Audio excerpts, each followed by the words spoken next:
So this is how I remove the razor clams from their shell. I just put it in simmering water. They open right up and then they release from their shell, and then you can just take them out and then clean them after you're done getting them out of their shell. See, they basically release from their shell.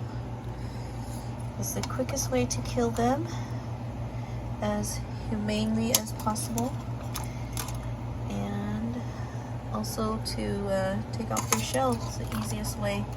I saw this on YouTube and I've been doing it ever since. And that's it. I'll be back later when I clean them off. Maybe I'll take another video and show you how I do that.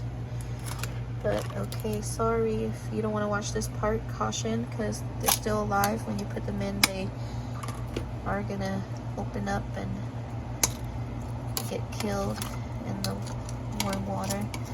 Here's all the shells I gotta take out. Anyways, so that made it a little tight there. My bad.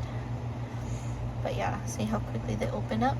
Just takes like a few seconds, maybe 10-15 seconds, and then once they open up and they release from their shell, you can take them out. So maybe like 30 seconds only in this hot simmering water, not boiling, just simmering.